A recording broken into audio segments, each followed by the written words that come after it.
Welcome to the Inside Housing Podcast with Rennick, where we talk housing, real estate, and investments.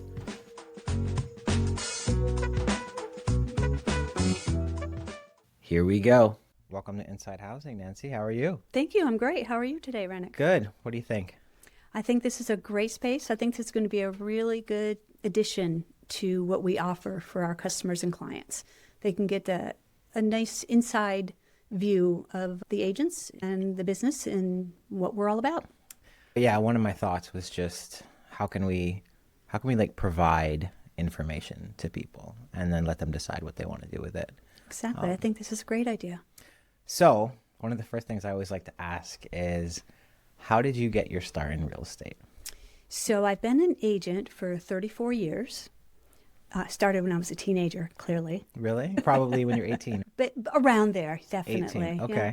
So I became an agent because a friend of mine owned a company. Okay. And he wanted me to work for him. And I liked the idea of having my own schedule, all the things. And I had a young daughter at the time. She was only 2. Oh, and I wanted a schedule that could accommodate me spending most of my time with her and then being able to have my husband with her when I wasn't working. So I got into real estate and worked with my friend. It's a very small office. There were 3 of us in there. And so I call like mom and pop real estate agencies. It really was. I mean, his name was Ken Bannister, and he owned Bannister Real Estate, and it was a mom and pop shop. And it was in my town, so it was great. Where was this? Right in Virgins. Right in Virgins, okay. So it worked out really well, and he taught me the business, and the other agent there, Nancy Ryan, who ended up being an incredible friend for my entire real estate career. We worked together for most of my career and hers. And when our friend passed away, we ran the company for his wife, who was a friend, clearly. And then Nancy Ryan and I opened our own business, Associates in Lake and Mountain Properties. And we opened that business in Virgins, in Kennedy Brothers. Ran it for about 10 years, and then we decided we didn't want to do the business side of it. We just wanted to do real estate. That is a whole other side to it. It's a whole other side, yep. And it's interesting and it's wonderful. But we realized the value of working with a larger company. And led me and Nancy to another company.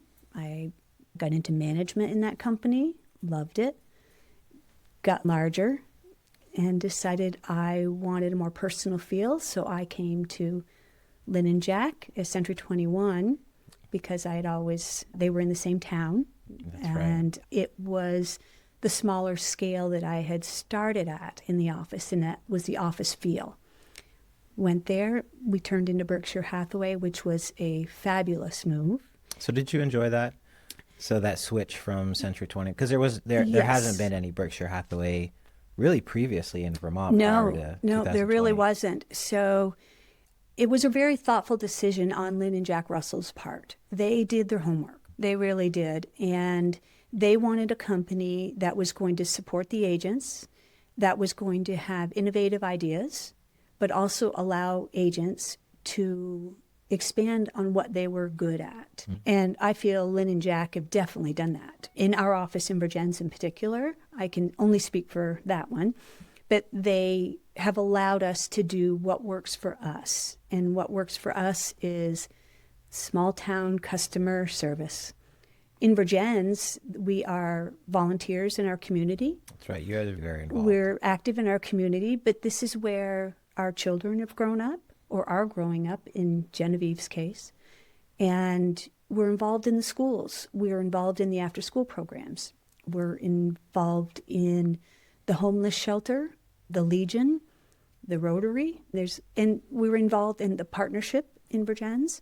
But each of us as agents have our own views and we have our own interest. So we don't feel like we all have to be a Rotarian or we all have to be on the school board. We are all involved in the organizations that are interesting to us. So it's nothing forced. It's nothing that, you have to be a volunteer. So it's just almost natural. Absolutely natural. We volunteered before we were Berkshire Hathaway agents. We all were involved in our community in different ways, and we've just expanded on it. And Berkshire Hathaway, I have to say, has been such a huge proponent of that. Berkshire Hathaway has a giving philosophy, Lynn and Jack Russell. And when I say Berkshire Hathaway, I'm saying the Vermont Realty Group, which Lynn and Jack Russell began. But everybody that's involved in this company, they all volunteer someplace, somewhere. Things are important to them. We can call you, Rennick, and say, this is what we want to do. Will you be willing to help us with it? And you say, let's figure out a way. And that's one of the reasons why I love this company. So speaking of like that switch, there's a lot out there in terms of what does the brand, because all real estate is local, and the company that you work for, whether it's a small one or a bigger one, that company's going to provide a certain level of support. But then there's the brand name. So what, as like your experience as like an agent, what does the brand name represent? Where have you found that value in like the brand name? So the Berkshire Hathaway brand name, where I have found it is worldwide recognition. I've had clients, I just sold a property. They live in New Jersey, but they owned a property in Vermont. They found me because they saw my listings on Berkshire Hathaway. They looked at me on Zillow. They did the whole thing because they didn't know agents here. They found that me. is something we're seeing. People are doing a lot more research. They're doing a lot more research online. They're finding you. And then they met me and we toured a property. They called on one of my listings is what it was. And that didn't work for them. But then they decided when it came time to sell a property up here that because of that experience with me, and they felt that Berkshire Hathaway would be a good fit, we ended up working together. And again, so this was just purely, they liked a listing I had, they found it online, came to me, and then we ended up becoming in a client relationship, which is really important to me. So for anyone listening, and what is that client relationship? And especially you, so you have tremendous amount of respect in the community. You've been doing it a long time. And I haven't met many people who think of like Nancy Larrow from Virginians and don't think of high quality customer experience. What is that? How would you define like the client agent relationship? I think the client agent relationship is the most important thing in the real estate process. I think that you need to have an agent that you're comfortable with, one that you feel listens to you, is willing to give you good information, pertinent information. Might not be the answer that you like, but you need to have an agent that's willing to tell you the truth. And I think because of that, the integrity ends up coming through and you become forever agents for your clients. To me, I'm working with people now that this is the third generation. That makes me feel old, but it's wonderful. And so this is going on my 6th or 7th transaction within the family. And it is one of those processes where they call me, reach out for just a question. So why? Because I think the reason is that I try to be accessible as much as possible. Now, sometimes I let those boundaries slide. I have reviews. I think everybody does. That says, she was great. She even talked to me on vacation. Yes, I did. Mm-hmm. But I think that's really important. You can't have a relationship like this when you're in the middle of looking for your forever home or a home that's going to be a second home or a legacy home. First home buyers, love first-time home buyers. I've been in the business long enough, so now they're my second and third home buyers. We've had many experiences together, which is wonderful. And part of it really, truly is that I don't take too many clients at a time. Okay. So you are selective. I am selective in the aspect of not what people are looking for. Doesn't matter to me if you're looking for a mobile home on a piece of land or if you're looking for a place on the lake. Doesn't matter. You're going to get the same service. I'm going to answer my phone. I'm going to answer my emails. The selective process for me is working with clients that they want to be in the market. They are willing to wait for the right property. They don't want an agent that's going to say, you have to get this today or it's not going to be there tomorrow. That we've gone through that market. I've been through many markets. That market's not fun. That market wasn't fun for anybody. It wasn't fun for buyers. It wasn't fun for sellers. We're coming back to a normalized market, whatever that is. So are you referring to that period of time, like 2021, 22, when Yes. it did seem like there was a lot out there? And I'll say this, I don't think all realtors are created the same, but it did feel like a lot of the feedback I get sometimes is it was like I have to buy this or else it's not going to be there. And there was that feeling for some people. And there were some people that was a need.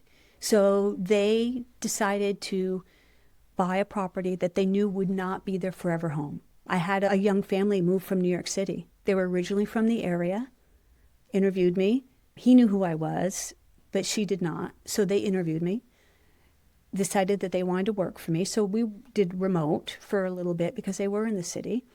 And they came, we looked at a lot of houses. They found a house they knew was not going to be their forever home, but it was a house that they knew they could live in, be comfortable in until it was time to change. And they felt like they were able to access a market that was not at the top yet. That was important because they knew they were going to be selling. 3 years later, they call me, one baby, going to have a second. We need to do a bigger house, closer to family. And so we sold that property and they purchased another one. So that was their plan. So if you have a 5-year plan, I'm happy to work with you on a 5-year plan. Happy to work with you on the last house you think you'll ever buy or investment properties. But I want the relationship to be that you feel comfortable calling me, whether it's 10 years after you've purchased a home, and know that you're going to get the same service you did when you bought your first home.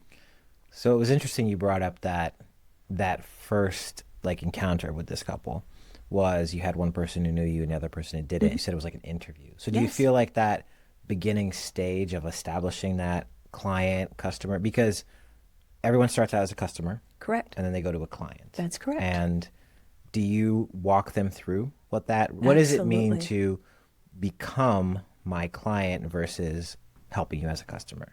So becoming my client, you end up with 100% of my time. Because again, I don't take a lot of clients at the same time because I want to make sure that I can give them good service. I want to be their forever agent. So I want them to have an experience where they know I'm not too busy for them, basically. And I do not pick and choose, which it's sounding that way. Okay, I'm only going to take these 6. It's really not that way. It really is a natural evolution. And what happens is we find the property and then they move on, they refer friends to me. So this is basically how I get a lot of my business. Most of my business is my sphere of influence. It's my referrals from previous customers, previous clients. It's their children, it's their mother, it's their aunt, those things. I always make room for those customers and then we turn them into clients if the relationship's going to work. Not every relationship is going to work. And it's as much for me to be able to look at a person and say, can I fit their needs? And if the answer is no, I'm honest with them. And I tell them, I'm happy to find you another agent. And I have this really great sphere of colleagues that I can always find somebody that I know a personality is going to match. And it might not even be that our personalities aren't going to mesh. It might be that they want to look at properties that are an hour and 15 minutes away. And I know I don't have the time to service them that well. Like they may call and say, can we go look at this tomorrow? It might be too far because I might have 3 or 4 other appointments that are blocked out that day. But I can find them an agent that will really suit their needs, that will keep in touch with me, and that will service them. And that's part of being a forever agent, I think. So it almost sounds like part of that forever agent like model is making sure it's quality versus quantity. Correct. So you're trying to make sure that you are 100% focused on the quality you're providing to the people you're helping versus just taking as many Yes. clients as you can, which is like counterintuitive to a lot of the way that some people do it. I also think that that's how you build your business. That's how I built my business. And I feel that the people that I'm serving, the people that I am working for, my clients, they appreciate it. And they appreciate what I do for them. And I appreciate them. Like when I get a phone call that says, my daughter needs to find a house, would you help her? There is no better feeling than that. To be able to say that somebody enjoyed a very stressful process and came out of it and is willing and wanting you to help somebody that's important to them. I don't know what would be better than that in real estate. That would be better than me getting a cold call from somebody that just says, I need a house, I saw your sign. That's great too. I do make relationships with those people, but for me, if I can work with people that really, truly embody the same things that I think are really important, which is community, family-oriented, finding properties that suit their needs. Don't just try to sell a house. That's not what you do. That is not how it should work. It should be helping them find the right home. And I think that's important. So what role, and you mentioned this before, does like the team that you're working with play a role? Because I've seen this, especially as you talk about like the different models and different, because consumers have a lot of options out there right now. Yes, they do. And I've seen that it's like you need a level of support. And I've seen most of the really good agents out there have some sort of level of support. So how does like a team construct work when there's only one client customer relationship? Yep.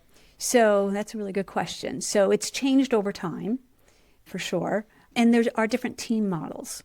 And so the way that I work is if I have a customer, we interview, we decide it's going to become a client relationship. I represent that client. And I tell them, if there are times when I am not going to be available and there's an immediate need that you need to see a house, I have trusted colleagues in my office that would be happy to show properties for me, show them to you, and you still work with me. What we do is we do add that other agent to our agreement. So they have a fiduciary responsibility to them as well. And the reason that I do that, and that's why I have this is in the situation where I'm keeping them as my client and not referring them. And the reason for that is because there needs to be confidentiality. And so that's really important to me as well. That is the integrity part of the business. So we do this, we work together. They're my client, but if there was questions that needed to be answered that I couldn't do and they could get the answers to, then that's how we would do that. In other situations, if it is a customer coming in and they might be my client, but then they're like, you know what, I'm not going to be in Virgins. I want to be up in the islands. Then I say, you know what, let me find you a great agent up in the islands. And then I would refer them to that agent.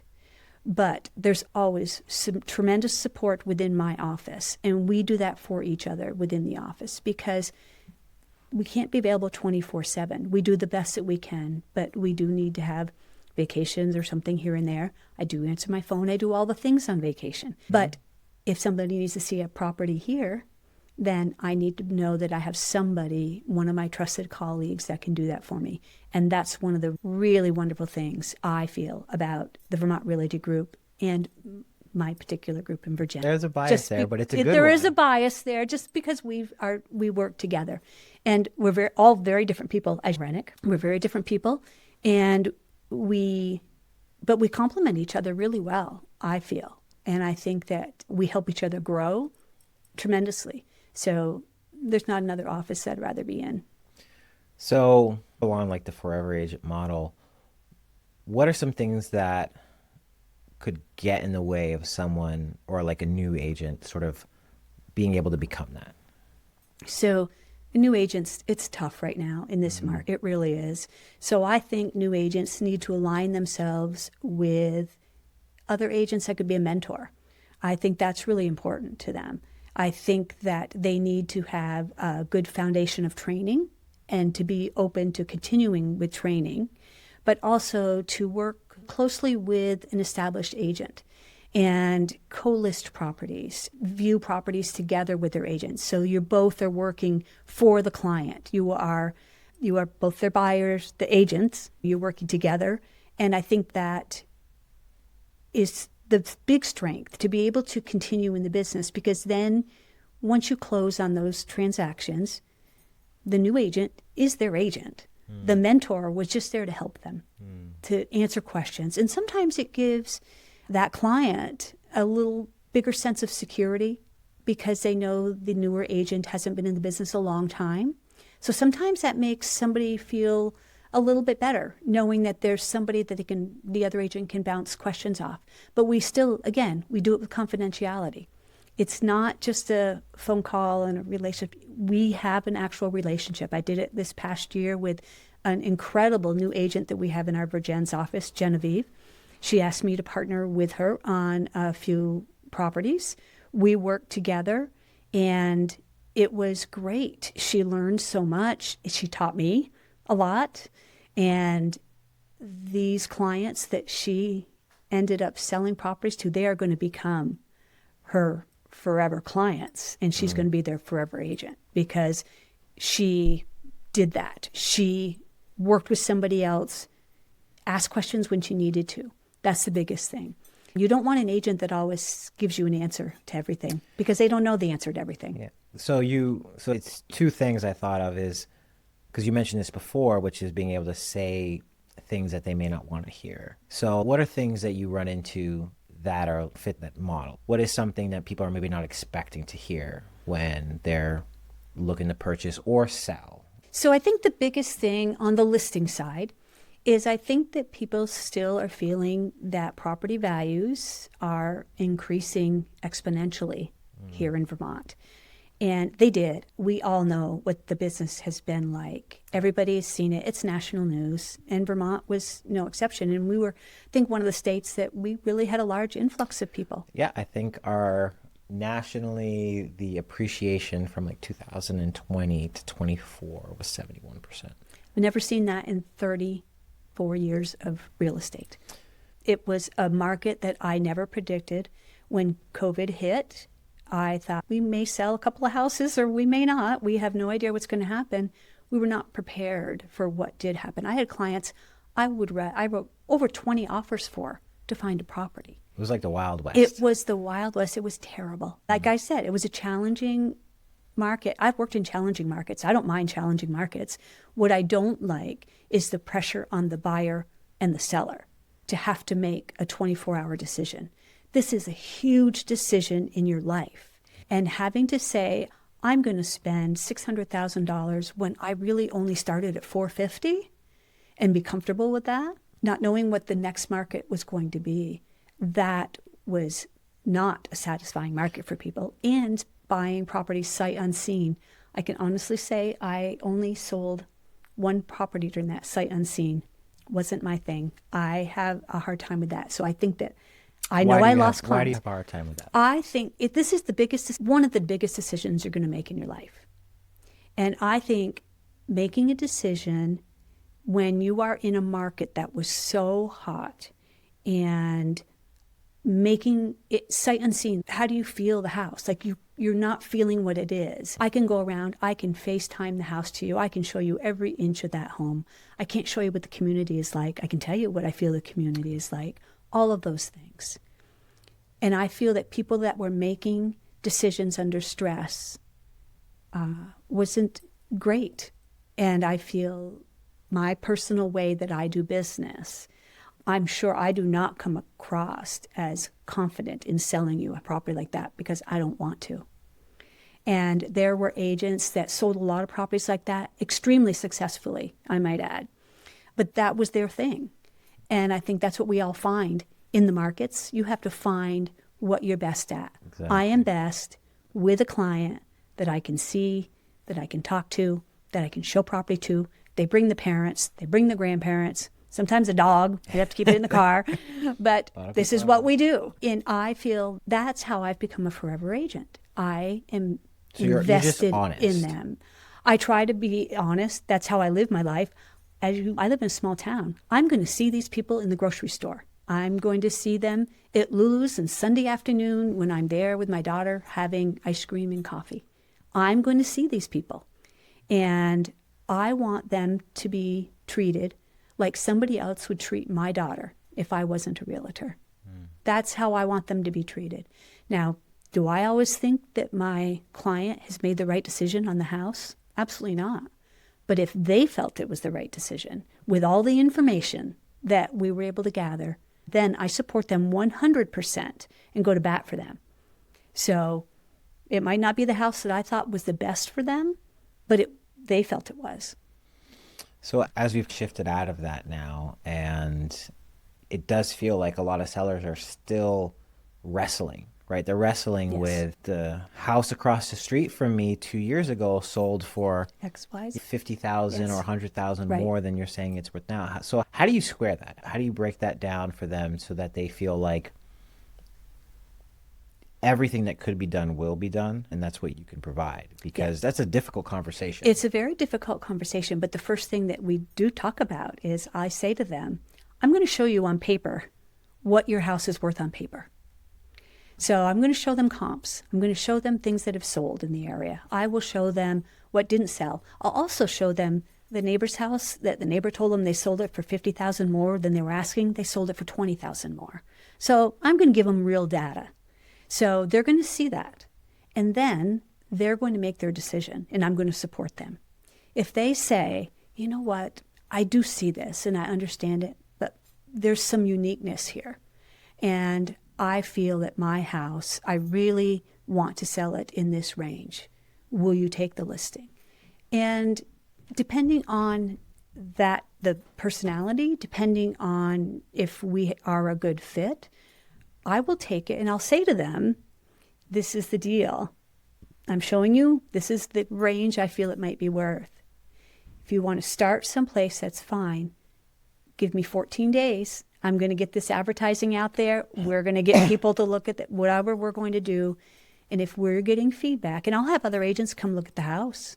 I'll have people come and we'll do open houses for agents, get their opinions, and I'll give that to my client. And I'll say, this is the opinion, and this is the price that we probably should be going to now. So aside from price, what would you say are some key things to really listing a house in a way that it's going to move? If they have 5 bookshelves overflowing with books in a small room that could use more space, I say, are you going to take all of these things where you go next? And they're like, no, we're not going to. We're going to have 2 bookshelves and our favorite books.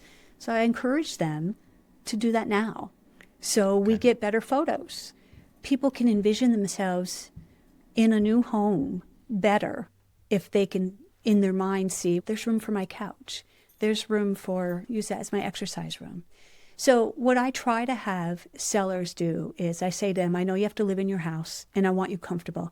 You might be living in your house for 6 months. You might be living in it for 6 weeks. We don't know. We don't know. I want you to have the things that are comfortable for you. But if there are items that you know that you no longer need, they don't serve a purpose for you, or you are willing to pack up and store to make it easier for you when you move, now would be the time to do it. We want everybody's house to show in the best light it can.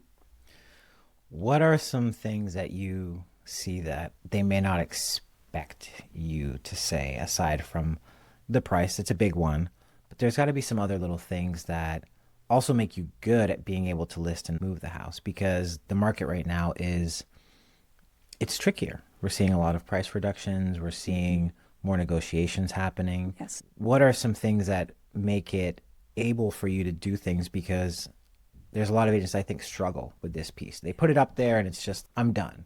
How does that affect you? So when I list the property, we have the conversation about touching base with people, seeing how many hits they're getting online, what is the response from agents, all of these things. And I let them know that I'm going to tell them the good, the bad, the ugly. And it's nothing to take personally. They're now looking at this as a business transaction. It's their home. They love it. They might have built it. They brought their kids home, all of the things. And we have the emotional part, but I try to get my sellers to look at it also. Now this is a business transaction.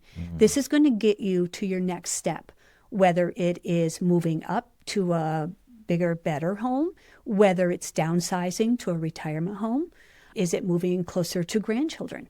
So we want, whatever your goal is, we have to work on this together. So if you want that to happen, then make your house look as appealing as possible. Understand there's probably going to be negotiations now. So understand that when I bring an offer, it's not personal. This is a business decision for a buyer as well. It might not be a number that you can take. That's okay. I am never going to pressure a seller into accepting an offer they're not happy with. Do you feel like sometimes sellers get pressured into accepting things? I think that sometimes there is this pressure that, wow, this might be the last person that ever looks at my house. Maybe I have to take a dive on my price. And they may feel unsupported in some of those decisions. I think that if you don't have the conversation right up front with them and say, this is what the market is doing right now, but then keep them apprised because our market changes. We have to update people. I am forever sending out listings that something sold next door. This is what they sold for. This is now going to be a comp of yours. So forever updating people is really important. And then they know what the market's doing. Is the market going up? Is it going down?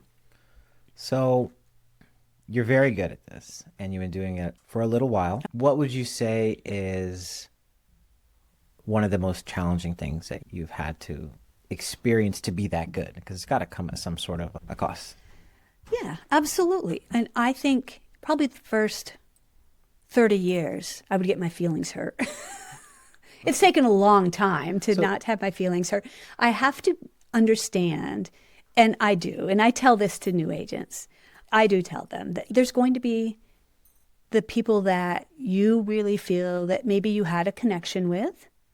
You gave them your opinion, and then you see maybe a sign on their front yard that's not yours. And you have to understand that, okay, they might have been told something different. That's okay. And I always want the best for past customers, past clients. It's just the way it is. There's enough business for everybody. And if I couldn't give them what they needed at that time, I really honestly am okay with that. I really am. My biggest goal would be to sell the house, bring a buyer. And representing a buyer as a client, which you can do. And I feel that if I can sell that house and there's a transaction that happens and I have the respect on both sides, then I appreciate that. I have gotten listings back at certain times when they've tried something else, something is promised. And that's okay. If somebody is going to say to them, give them information that they believe to be factual, maybe the person telling them believes it's factual, but it didn't mesh with what I believed. I think they need to go with their gut. If they feel that they want to try that, do it. They can always come back to me. I never have hurt feelings with that. My goal is to be able to help them. So I am willing to help them. So we see this a lot, that staying power over time in real estate is difficult. And it sounds, because you are just very clear about, I'm going to offer quality, I'm going to offer like the best client experience I can offer, whether it's selling or buying or whoever it is, that you're just confident in.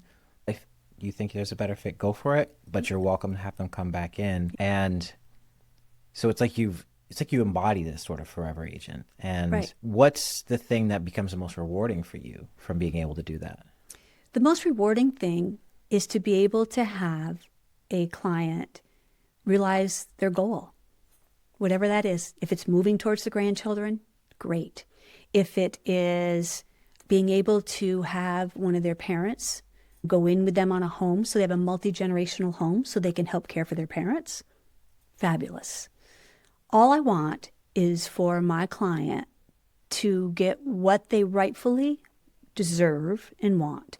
They deserve quality service. Now, is there ever a time when I hang up the phone and I'm like, they didn't listen? They didn't listen. It's gonna Yes. happen. And they're on the other end saying, she didn't hear me. She didn't hear me. That's always going to happen because it is a high emotion, high stress situation. It is. It's not all roses for people. But what I want is when I sit down at a closing table and I can look around and say, the people at this closing table have all achieved their goal. What else would you want?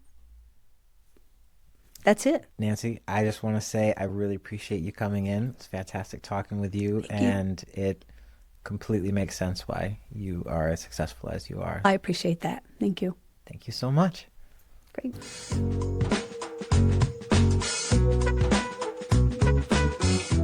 Here we go.